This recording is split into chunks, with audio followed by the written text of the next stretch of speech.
Hey everybody, I'm doing so much better. Um, Excuse my hair, I am in the process of taking it down. Um, for my push gift, I'm going to get pampered, my hair done, my nails done, my feet done, and probably a nice long body massage once I heal all the way completely. But anyway, so I'm here today to go over my labor and delivery story and introduce everybody to Kennedy. She is laying in my lap asleep now. She just got done eating, so um, I love this little girl. But so let me see. Where do I start? Okay, so Sunday, um, I woke up with a really bad contraction that lasted for about 2 days. Excuse me. It lasted, I mean, not 2 days, I'm sorry. Oh, goodness. That lasted about 2 minutes. And it was really strong. And then after that, I didn't have another one. Um, and then I was good on Monday. Then Tuesday, my husband got up to go to work.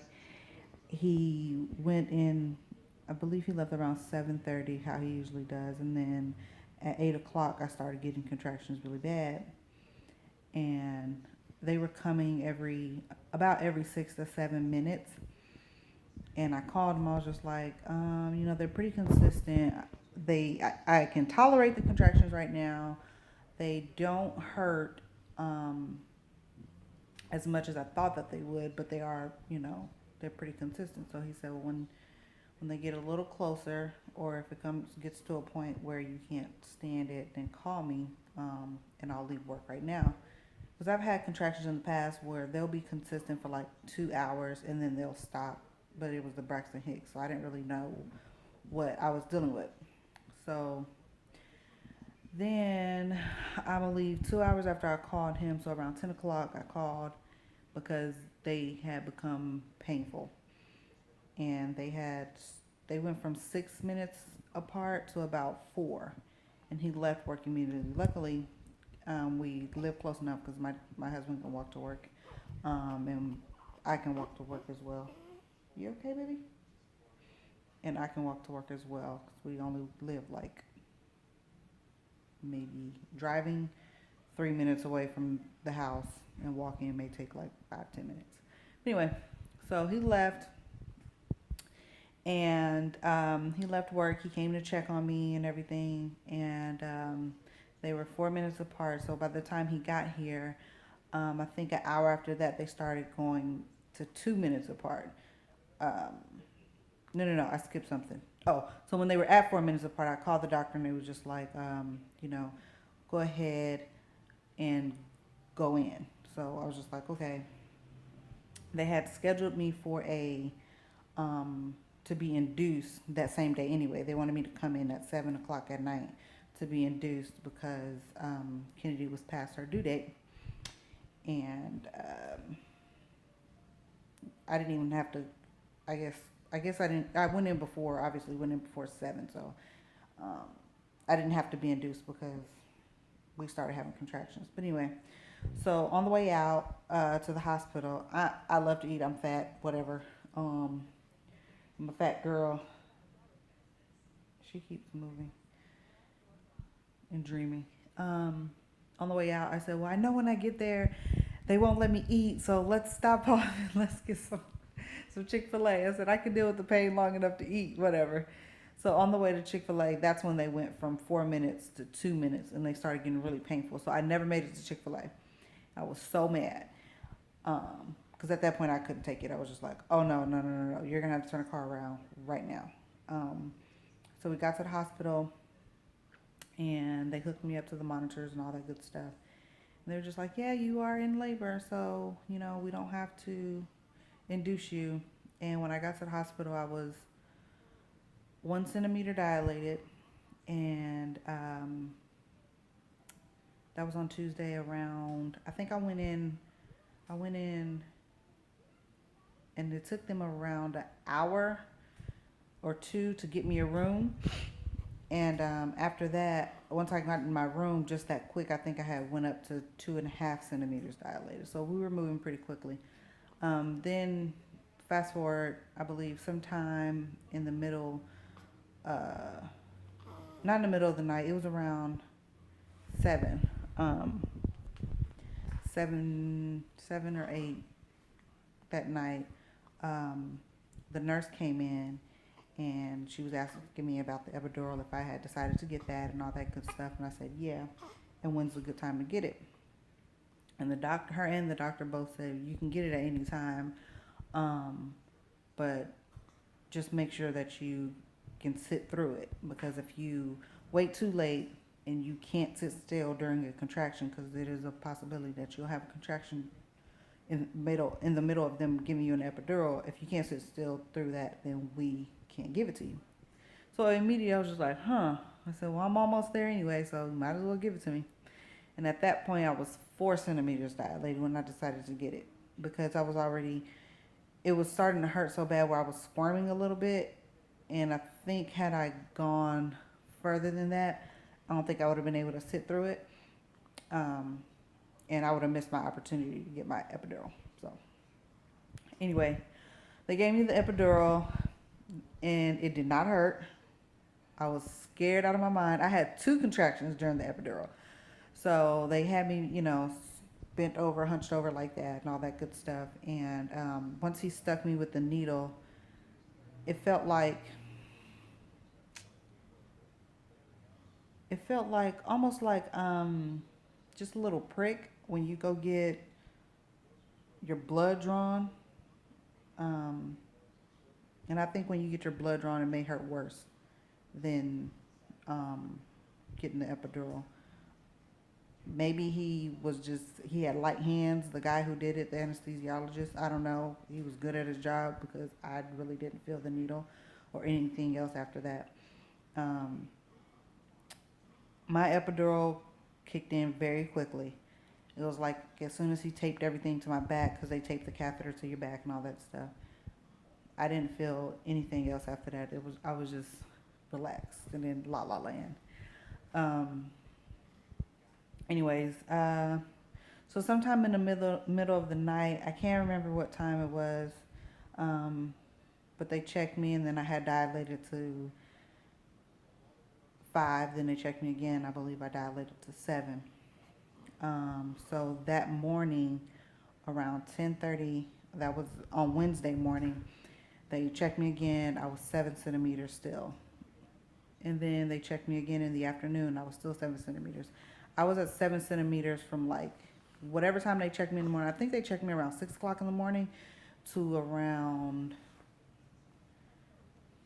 3. I was 7 centimeters dilated.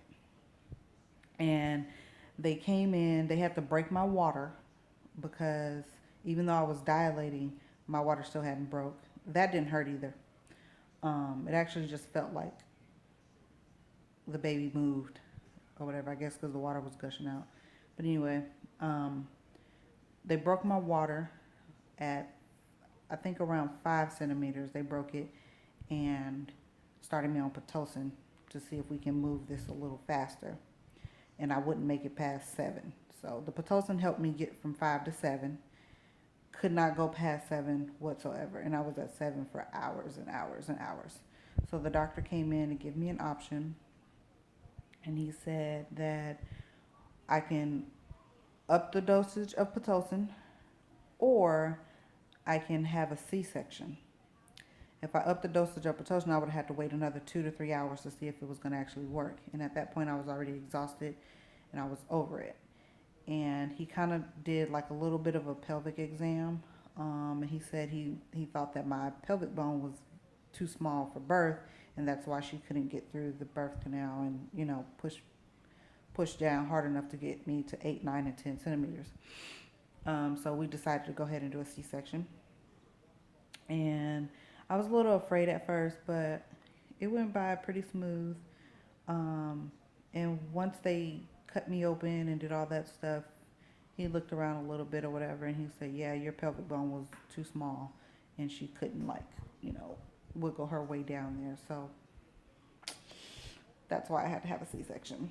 So my little angel, she was trying to get out, but she just couldn't. So I ended up having to have a C-section, and they took the epidural out and had to poke me again to give me a spinal because the epidural wasn't strong enough. At that point, I think I had pushed the epidural button too much, and my body wasn't responding to it. But anyway, they gave me a spinal, and they did their thing, and she was born Wednesday, October 14th at 4:07. She weighed 7 pounds, 11 ounces. She came out with a head full of hair.